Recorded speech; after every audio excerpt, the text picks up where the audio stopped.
city charter related to the school district. Your Honor, we have a proposed charter amendment summary as it would appear on the ballot. It states, shall the City of Manchester approve amendment to the City of Manchester's charter summarized below. 1, the charter is amended throughout so that the school committee is referred to as a school board, the school committeeman is referred to as a school board member consistent with state law. 2, the school board shall elect from among its members a chairman to serve for a term of 2 years. In the event of a vacancy, the school board shall appoint a replacement to serve for the remainder of the term. 3, the school board shall have fiscal autonomy and be responsible for overseeing the administration of the school district's budget. It shall have the authority to borrow money on behalf of the school district. The school board shall be subject to the existing limitation on budget increase, which shall have the authority to override that limitation with 2/3 supermajority of its membership. 4, various provisions of the charter are amended to provide that the school board shall comply with the laws of the state of New Hampshire for the adoption and accounting of its annual budget, and its capital budget, and for the issuance of a debt instrument. To authorize the school board to appoint an independent auditor, a clerk, and a treasurer. And then 5 is the effective date upon passage. If you should favor this proposal, vote yes. If you do not favor it, vote no. Each person who is recognized shall come to the nearest microphone, state their name and address in a clear and loud voice for the record. And each person shall be given one opportunity to speak, and comments shall be limited to 3 minutes to allow all participants the opportunity to speak, and any comments must be directed to the chair. The first speaker, Your Honor, is Barry Brendan.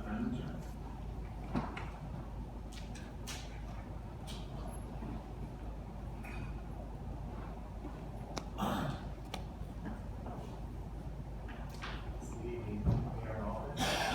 Thank you for the opportunity to speak this evening. I am Barry Rensinger. I'm a resident of 400 Whitford Street in Manchester. And I am delighted to be here representing Manchester Proud. I suspect by now most of you are familiar with Manchester Proud. We're a community movement to partner with our district in lifting our schools to ever greater excellence and equity for all learners in the city of Manchester. We, through a community effort and working hand in hand with the district, developed, as you know, a plan for the future of the schools. It was adopted by the school board in February of 2020, and since then we have continued to partner with the district on the implementation of that plan.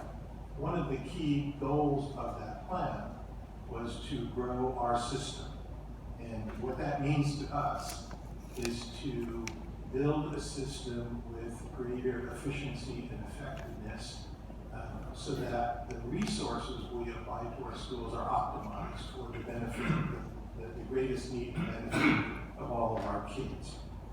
And the proposed charter amendments are entirely consistent with the voices we heard through that planning process and with the aspirations of the plan itself. Among them are, as you noted a moment ago, that our belief that regardless of how effective our mayor may be, the serving as the mayor of the city of Manchester is more than a full-time job in and of itself, and that our schools are deserving of a chair of the board who is dedicated specifically to that purpose, and therefore separating those two roles makes good sense in the interest of optimizing both of them in the service to the community.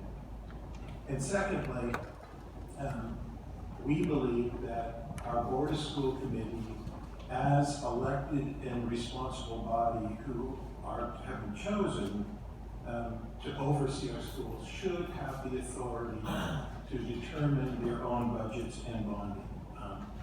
And this makes sense from the perspective of clarity of process, so that both they and we, the citizens of Manchester, really understand how the budget process works and who is accountable for the funding of our schools. 30 seconds. It places that accountability, we believe, where it should be, on the elected officials who have been chosen for that purpose. And we all know that Manchester's residents are not shy about holding their public officials to accountability. And I think we could proceed with confidence that the Board of School Committee would act in accordance with the will and the intent of the people of Manchester in the best service of our school. So we strongly support a referendum in the proposed charter amendment, and I appreciate your time. Kathy Sullivan?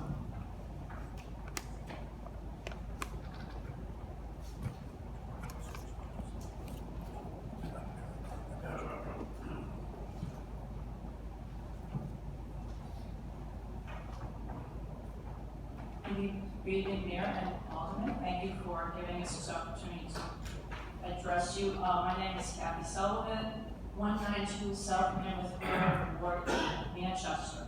I served on the School District Charter Commission, and I am here this evening to ask you to please place all of the questions that are before you on the ballot in November, or September, whatever.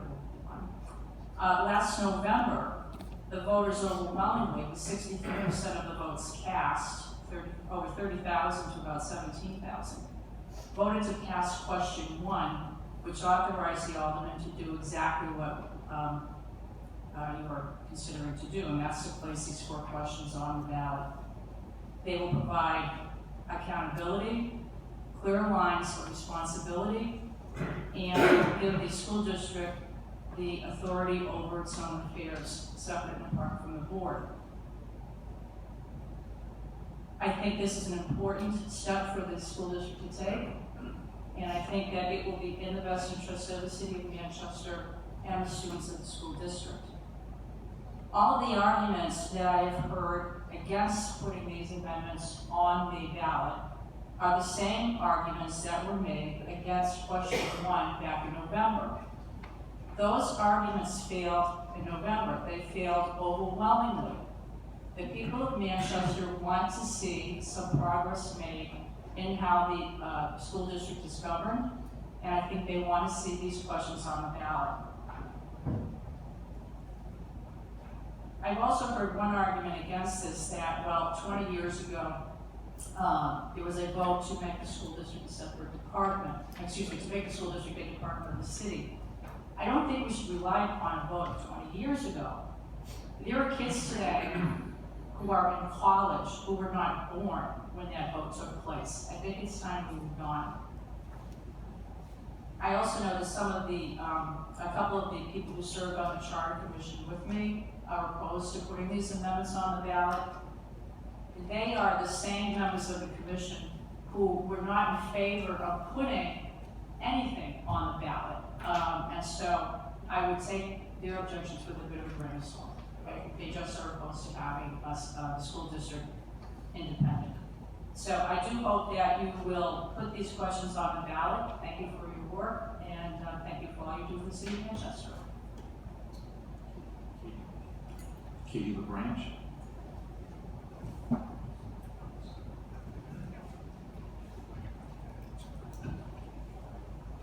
Good evening, everyone. Katie LaBranch, 443 Bay Street. Thank you for the opportunity to speak this evening. I am a parent of 2 children in our school district. I'm an educator, and most recently I've become the chair of Manchester Proud. And one distinct message from our community that you all know is that our strategic plan is built on growing our system, growing our students, and growing our learners. And there was a clear message of trust that is lacking within our city and our school district. It was very hard to hear and understand, but it was a very clear message. I believe our school board can grow our education system. I trust our school board members to make fiscally responsible budgetary decisions for all Manchester families. Our voters have the ability to hold those school board members accountable because they're elected officials. While I appreciate our former mayor and current mayor's devotion to our school board, our city deserves a mayor who can focus their efforts solely on governing our city, and our school board deserves to elect a chair to govern their board. And I just hope that you choose to put these forward in November, because it's an exciting time of transition in our city, and we need to let it happen and need to put it in place. So thank you. Concludes our list of speakers, Your Honor. Is there anyone present wishing to speak?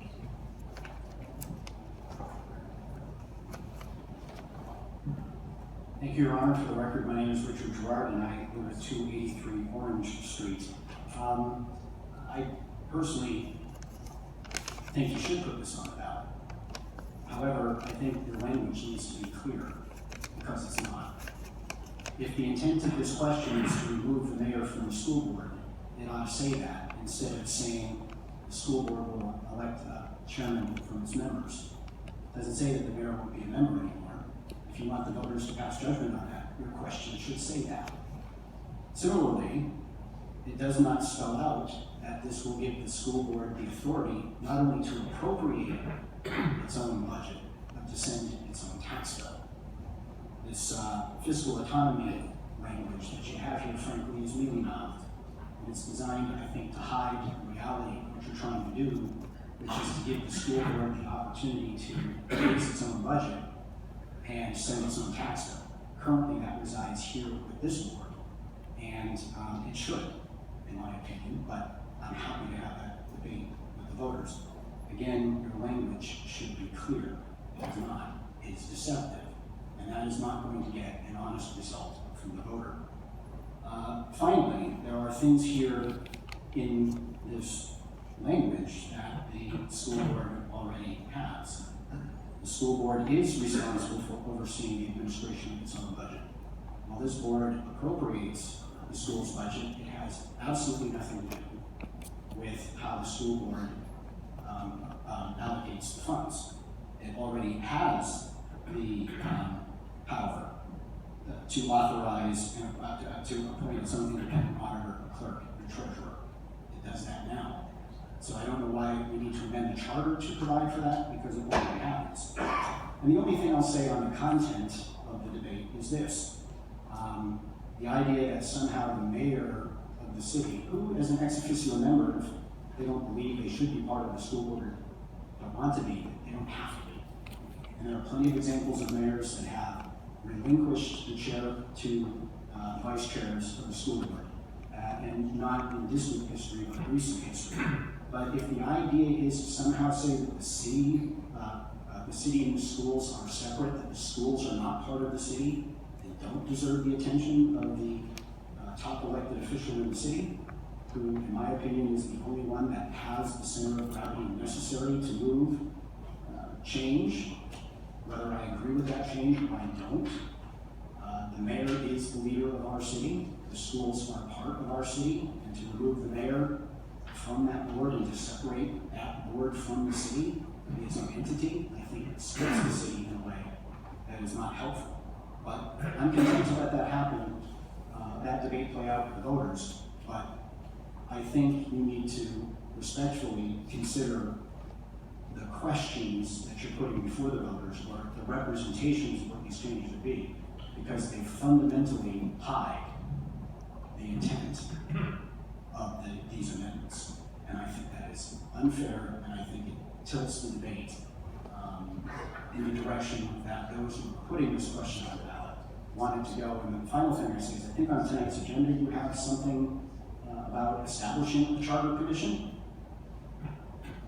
Maybe you want to let that process play out and have a charter commission that is going to be appointed and elected in this municipal election. 3 minutes. Review the charter in its totality and figure out what goes for the city as a whole. Thank you. Anyone else present wishing to speak?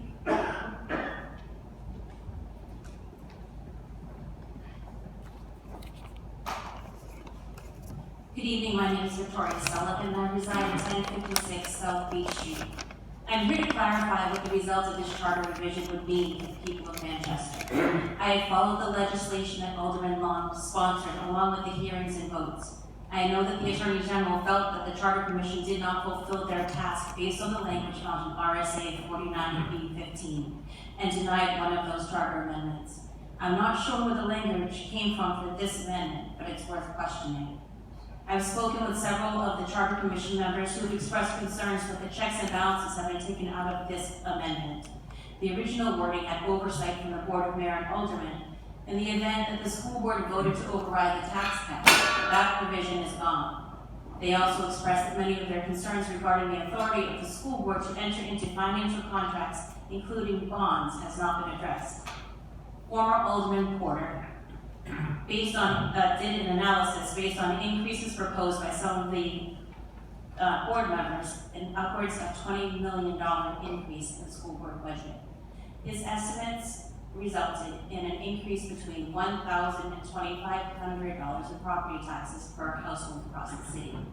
I haven't had the opportunity to confirm Alderman Porter's numbers, but even if half of that is true, that's unacceptable to our citizens. Our most vulnerable, our elderly, and those on fixed incomes cannot absorb that kind of increase. It will also push up rents, and that increase will pass directly on to our tenants. It will force our elderly out of their homes. It will force blue-collar families out of our city and significantly increase the homeless issue.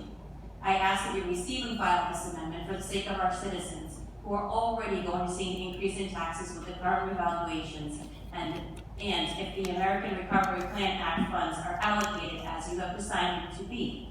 If you pass this, please at least be honest about the intention.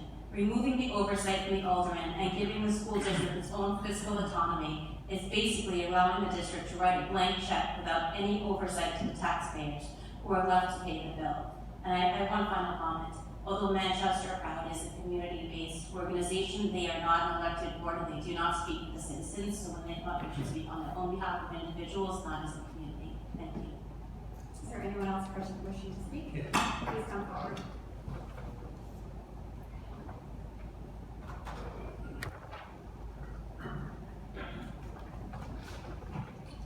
I'm Robert Baines. I reside at 70 Rosemont Avenue in Manchester. First of all, I want to congratulate Alderman Hirschman. I have the honor and privilege of serving with you, and over the years we've developed quite a positive relationship. Thank you for the service to us. I'm here to speak. I'm first of all the president of Manchester Proud, one of the founders of the organization. I'm very proud of what we do. The school district has changed. It's not the same school district that existed when I was mayor. It certainly isn't the same school district that existed when I was a principal of Manchester High School West for 20 years. The challenges are profound. Anyone who can talk about people moving out of the city, that's already happened. The middle class is basically disappearing or disappeared from our city. You just have to look at what's happened with the Title I numbers of property. I think there's only one school in the city, Green Acres, that doesn't qualify as a Title I school. That means the middle class has left. And a lot of it has to do with education. And I'm not saying that what this is proposing is going to change all that, but what we're trying to do with Manchester Proud is certainly a step in the right direction. By the way, I will trust the city solicitor and the city clerk to make sure the language is proper. That needs to be. I was vice chair of the Charter Commission in 1996 to transform city government, and we came to almost unanimous agreement on everything we proposed. What I do agree on is, and I've changed my mind on this as years, well, the mayor should no longer chair the school board, and former Alderman Gerard is correct. Historically, mayors did not chair the school board. It was a phenomenon that developed when Bob Shaw became mayor. Mayors sometimes came to meetings but did not chair meetings and often didn't come to meetings. I served with Dick Stanton when he was mayor on the school board. He never came to a meeting. So there's a whole history there. Ray Resort for 8 years came to meetings but never chaired it. So the issue is, where is the mayor's time devoted to? And it should be devoted to the city. The city is so complex now, much more complex than the issues that I had to deal with when I was mayor. I think that's an idea whose time has come.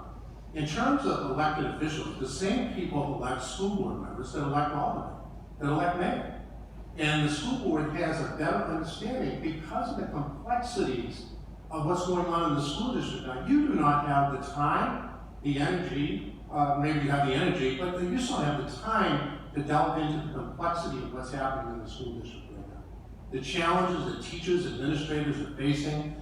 We have an excellent superintendent, we have an excellent school board that are making some tough decisions about cutting back on expenses and closing some schools. We can't live on nostalgia anymore. We need to look realistic at what's going on here. So I urge you to put it on the ballot. We should have a debate about it. That's what it's all about. You know, the charter in 1996, that was a great debate, and the citizens passed it after they listened to all of us and all the opinions that we had. The same thing will happen now. It'll be part of the mayoral debate. Great. and be part of an effort of Manchester Proud to get it passed as well. And I think you're gonna see a lot of people in the business community get around this idea, to give the responsibility to the school board to make the right decision. And I believe they'll be fiscally prudent in making those decisions. And they have to follow the tax cap. That didn't exist the last time this was discussed. The mayor presents a tax cap budget. The school board would now have to, develop their own tax cap budget, and they can only override it by the 10 votes. And that's not going to be easy. That's a different change that's taking place. So I appreciate the deliberation. I urge you to put on the ballot, and I look forward to voting for it in November. Thank you. Is there anyone else present wishing to speak? There being no one else present wishing to speak, is there a motion to take all comments under advisement, further receive and file any written documentation presented to Alderman Kavanaugh, second by Alderman Long? All in favor? Aye. Opposed? The ayes have it. This being a special meeting, no further business can be presented. Is there a motion to approve? Alderman Shaw, second by Alderman Kavanaugh. All in favor? Aye. Opposed? The ayes have it.